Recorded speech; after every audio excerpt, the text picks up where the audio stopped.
Un parterre de 3000 journalistes venus écouter François. Le nouveau pape a plaidé en faveur d'une église pauvre pour les pauvres en référence à saint François d'Assise. Prochain rendez-vous pour le souverain pontife, son premier angélus dimanche et surtout sa messe d'intronisation mardi à la basilique Saint-Pierre. 1 million de personnes sont attendues. Après la Grèce, le Portugal, l'Irlande, l'Espagne, c'est au tour de Chypre de bénéficier d'un plan de sauvetage. La zone euro et le FMI se sont mis d'accord sur une aide d'un maximum de 10 milliards d'euros.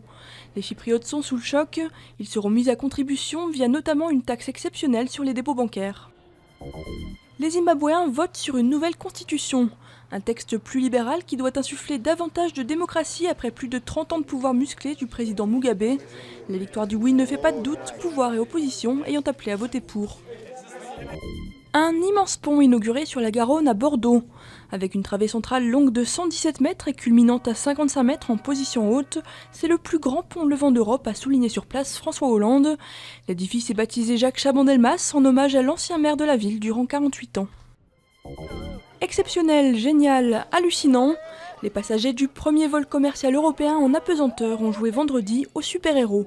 C'est à Bordeaux que ces 40 personnes, dont 6 femmes, ont embarqué à bord de l'Airbus A300-0G. La plupart d'entre eux ont tout de même déboursé 6 000 €, le prix de 15 fois 22 secondes, soit 5 minutes cumulées de bonheur en apesanteur.